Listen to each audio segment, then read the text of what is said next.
Welcome back, DhammaBoots. So this week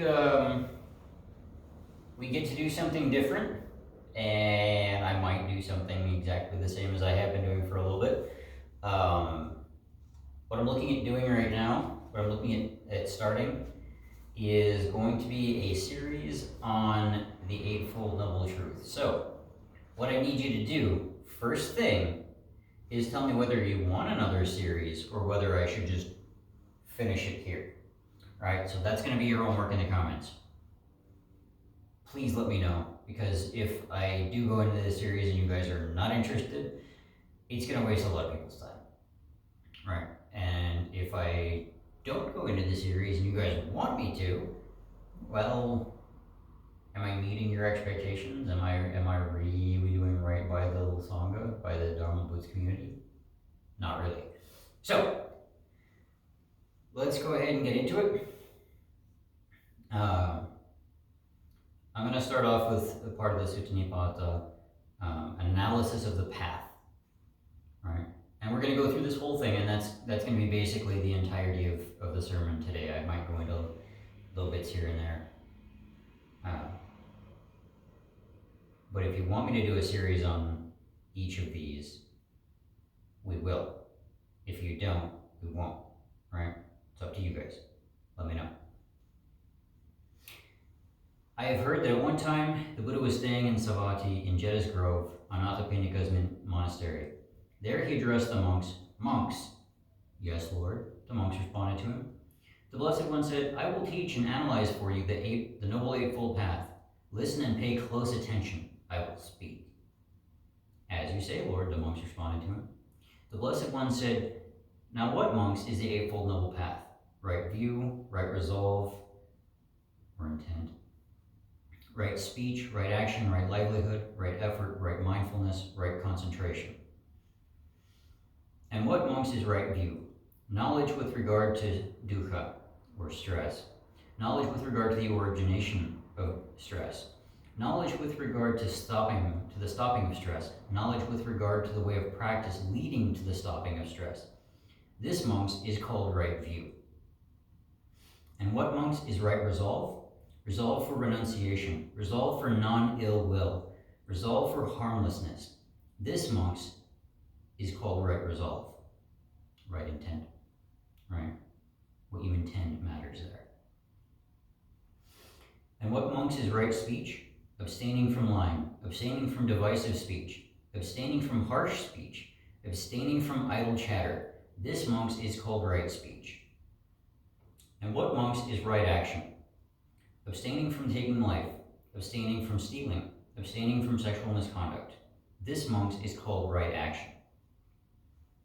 And what, monks, is right livelihood? There is the case where a disciple of the Noble Ones, having abandoned dishonest livelihood, keeps his life going with right livelihood. This, monks, is called right livelihood. And what, monks, is right effort? And here we have a bunch of cases. 1. There is the case where a monk generates desire, or you could say seeks, endeavors, activates persistence, upholds and exerts his intent for the sake of the non-arising of evil, unskillful qualities that have not yet arisen. He seeks, endeavors, and activates persistence, upholds and exerts his intent for the sake of abandoning of evil. The abandoning of unevil, unskillful qualities that have arisen. 3. He seeks, endeavors, activates persistence, upholds and exerts his intent for the sake of the arising of skillful qualities that have not yet arisen. 4.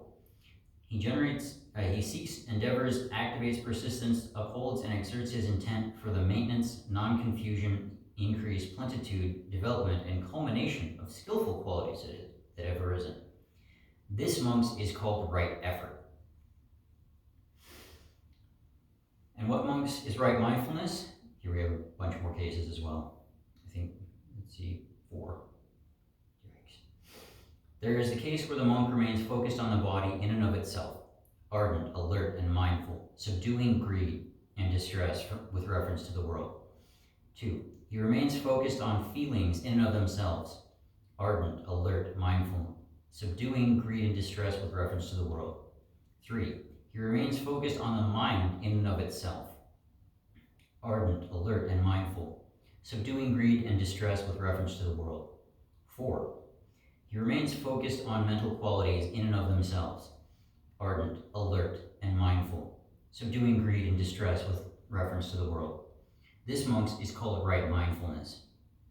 And what, monks, is right concentration? Here we again have a whole bunch of cases. 1. There is the case where a monk, quite secluded from sensuality, secluded from unskillful qualities, enters and remains in the first jhana, rapture and pleasure born of seclusion, accompanied by directed thought and evaluation. 2. With the stilling of directed thoughts and evaluations, he enters and remains in the second jhana, rapture and pleasure born of concentration, unification of awareness free from directed thought and evaluation, internal assurance. 3. With the fading of rapture, he remains equanimous, mindful and alert, and senses pleasure with the body. He enters and remains in the third jhana, of which the noble ones declare, equanimous and mindful, he has a pleasant abiding. 4. With the abandoning of pleasure and pain, as with the earlier disappearance of elation and distress, he enters and remains in the fourth jhana, purity of equanimity and mindfulness, neither pleasure nor pain. This, monks, is called right concentration. That is what the Blessed One said. Gratified, the monks delighted in the Blessed One's words. Basically speaks for himself, right? In fact, he does speak for himself. Because that was his exact experience with his entire practice leading up to enlightenment, leading up to the attaining of the goal. So here I'm only going to talk a little bit about some of these, right? So the first one, right view, we can really say is more or less just, the Four Noble Truths, because that's really what it is, right? I will go into this if you guys want me to. I will go into this with a whole lot more depth. But we have knowledge of dukkha, we have knowledge of the origination of dukkha, we have knowledge of the stopping of dukkha, and we have knowledge of the way of practice leading to that stopping of dukkha, right? That's right view. Seeing things as seeing things as they are, and the conditions such as they are, and the truth as they are. You don't have to be all fancy about it. It's simple as that. That's right view. Is there more to it than that? Well, there can be, sure. Does it have to be? Not really. It can be that simple, that plain. It doesn't have to be,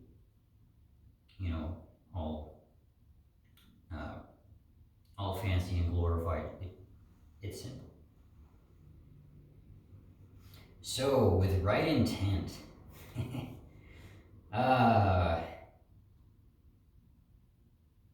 in a way, we can kind of see this in the Four Divine Abodes a little bit. I'm not going to go into making the comparisons here, but we can kind of see that, right?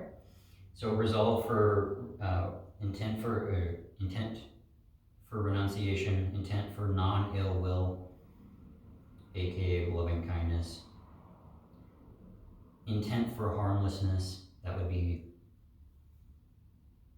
well, we're not going to go into that because that would basically be wasting your time. We'll go into that if you guys want me to a little bit later. Right speech. This one is simple. This is basically part of the precepts. This one and right action are almost the entirety of the precepts, especially the 5 lay precepts, right? So right speech is, the Buddha is saying, it is abstaining from lying, abstaining from divisive speech, abstaining from harsh speech, and abstaining from idle chatter. Sounds pretty good, right? Yeah, that's right speech. Yeah. And then right action. So we have, with speech, we have the precept to refrain from lying or in this case, they do translate it as abstain from. Either one works. Right? Then you add an action. So a speech would be not lying. Right action would be not taking life, not stealing, not committing sexual misconduct. The only one that's missing from there is really not getting intoxicated, but that one really kind of that one speaks for itself. He's talking specifically to his monks, and his monks aren't going to go out and get intoxicated. They're not going to go out and take drugs. They're not going to go out and drink. Otherwise, they're not monks. They get kicked out, right? You get kicked out of the order for that. You get kicked out of being a monk for doing that kind of stuff. Fact. Right livelihood. This one, I think, deserves a whole lot more explanation. And I think this is probably the one where he gives it the least effort. Mostly because when he's talking to his monks, they're already living right livelihood. He doesn't need to waste a whole lot of time on it. He puts a little bit of effort into it and says, this is what we're doing, right? This is not a full-scale compendium on everything that the layperson should and should not do for work. This is monks, we're monks. This is what we do, right? This is our job, right? And that is to a disciple of the noble ones having abandoned dishonest livelihood, which is, there's all kinds of ways of having a dishonest livelihood. There's, in fact, in a lot of cases, especially for the lay community, such as most of us, there's a whole slew of prohibited or not recommended jobs the jobs that we shouldn't be doing, right? Dealing in arms. I don't think most of us have to worry about that too much. Maybe. Being a butcher obviously is one, because it's taking life. So, if you guys are butchers, if the DhammaBoot community has become a bunch of butchers, I'd certainly like to know about it, because I would like to counteract that at the earliest possible opportunity. But I don't think most of you are, so I'm going to leave that one alone.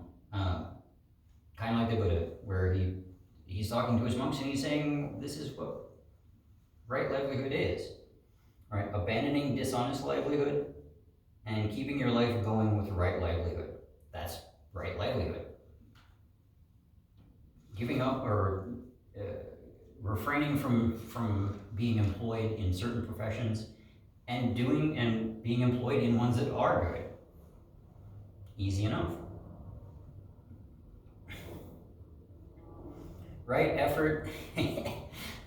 Some of you will remember probably one of my favorite sermons. And if you haven't seen this one, by all means, just wait for me to pull it up, because this is the one that if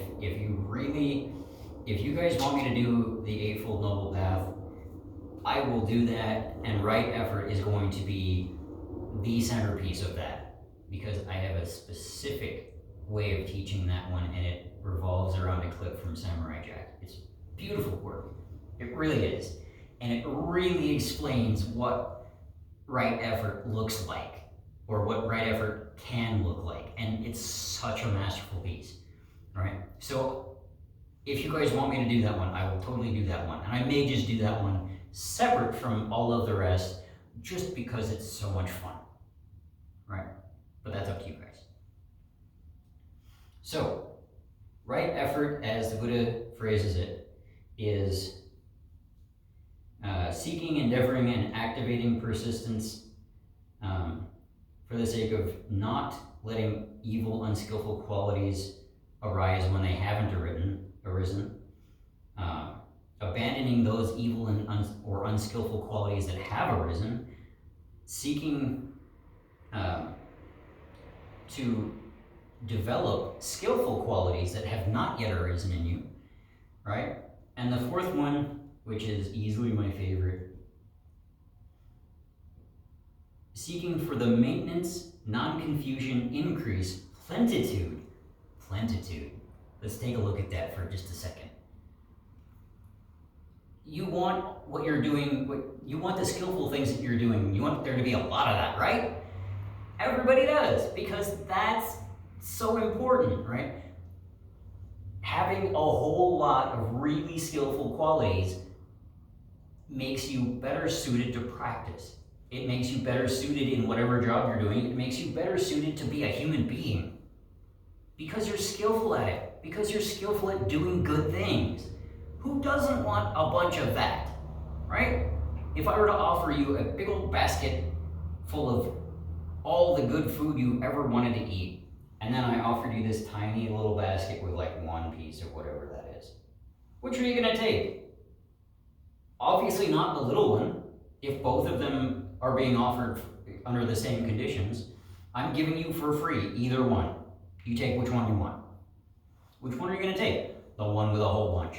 Right? Because that's going to give you more, right? More benefit, more, it's going to produce more good.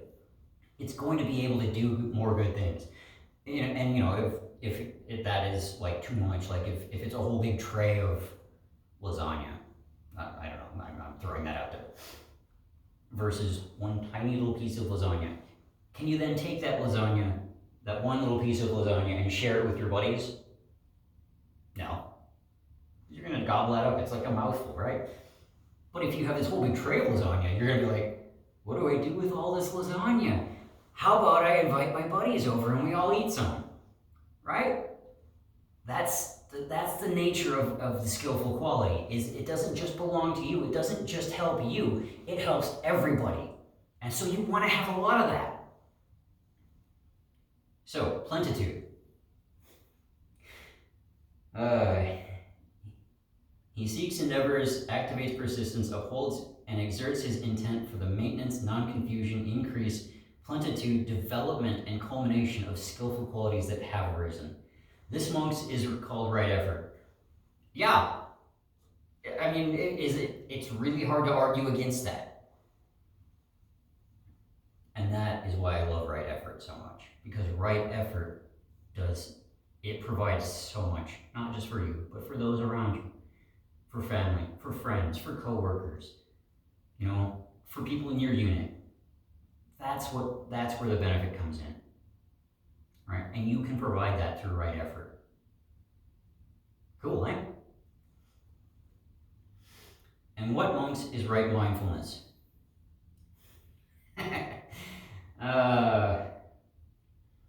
This is essentially, you keep yourself mindful, you keep yourself focused on these 4 different things, right? So the first one is you keep yourself focused on the body in and of itself, just by itself. You don't have to think about anything else. Just be absolutely aware of what's going on in your body.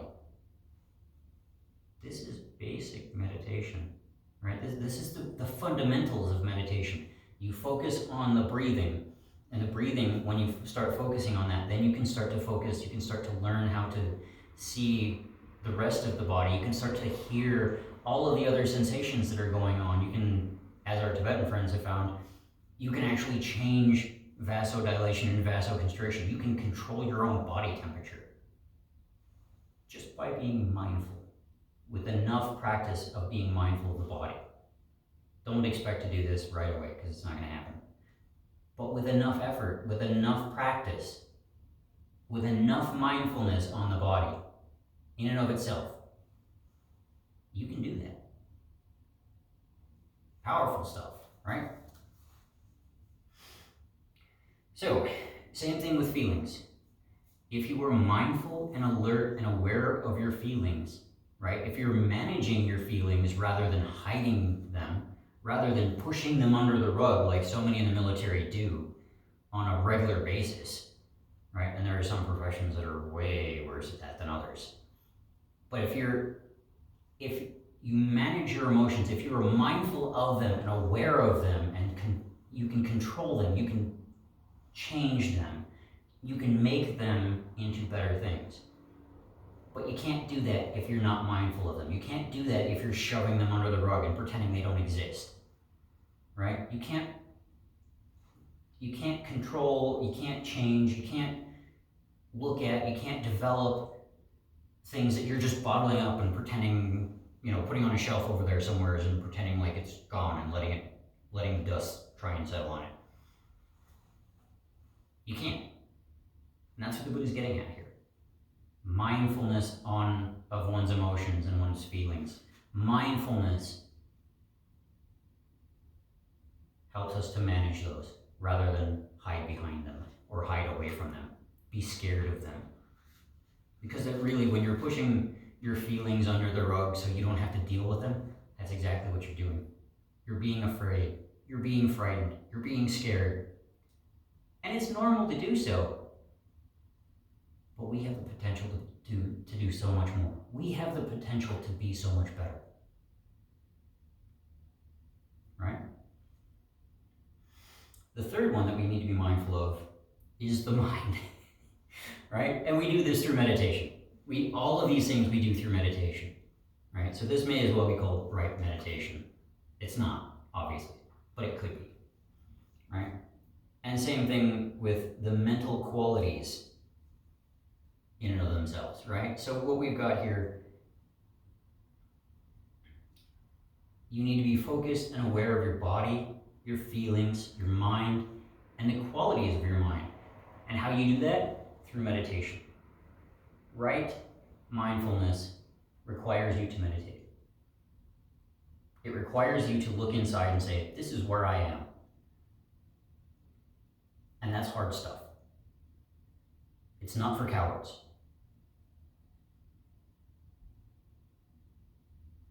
So,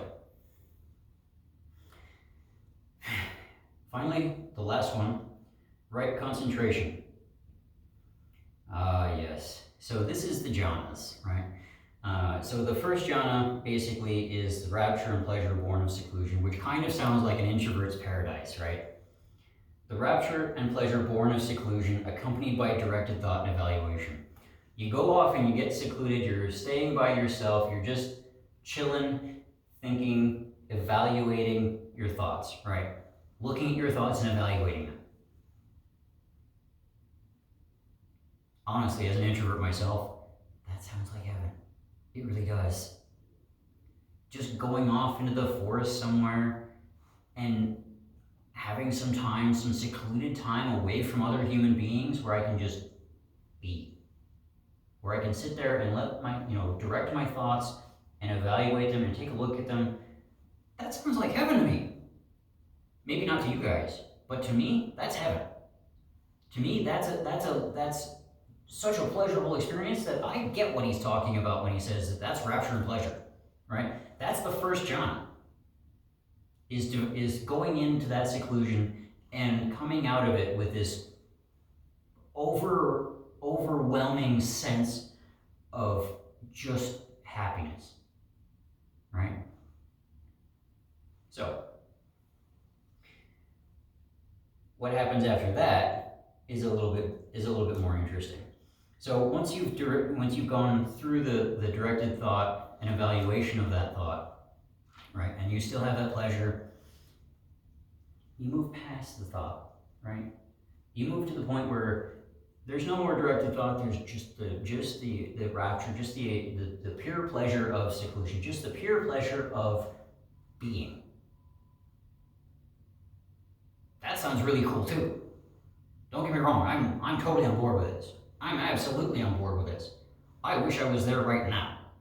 I'm not, obviously, but I wish I was, right?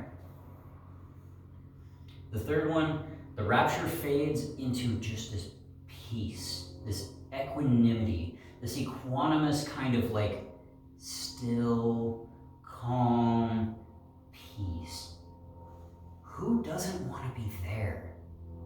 When you've really started to practice and you've really seen, the relaxation and the stress reduction of meditation, and you go into this seclusion and you develop this peace, this calmness, this absolute gentility, this absolute pureness, pure stillness. That's a cool state that I wish I was in more often, right? I'm not obviously there all the time. Maybe I've seen like little glimpses of it, but it's fleeting. At least for me.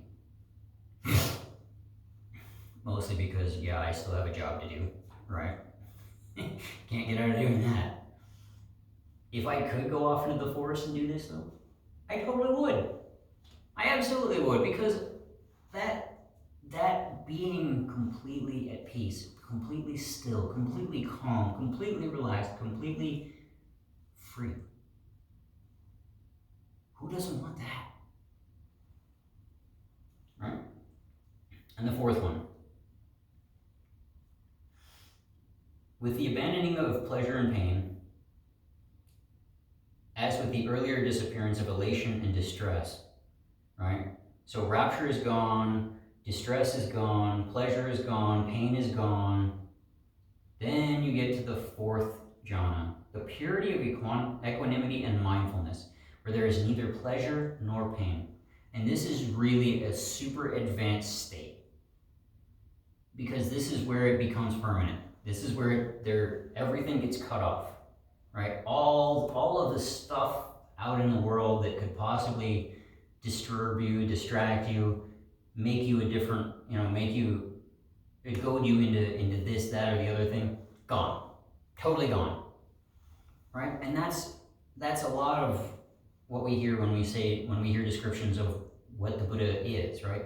The thus come one in the Heart Sutra, that's actually the little mantra, the little gata at the end, right?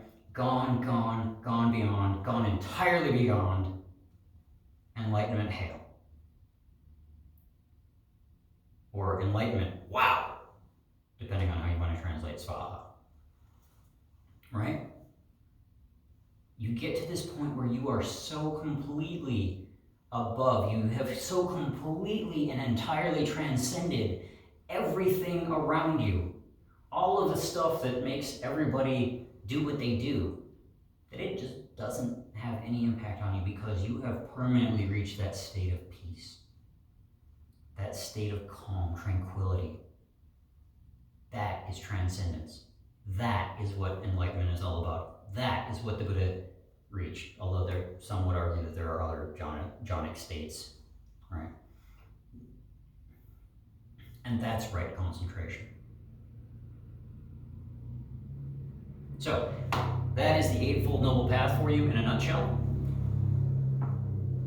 If you guys want me to go into each and every one of these individually and in depth, I absolutely will. If you don't, I absolutely won't. Your comments will tell me which one we do. And with that, I'm going to leave you, DhammaBoots. Just let me know. We'll go either way. Just let me know. DhammaBoots salute.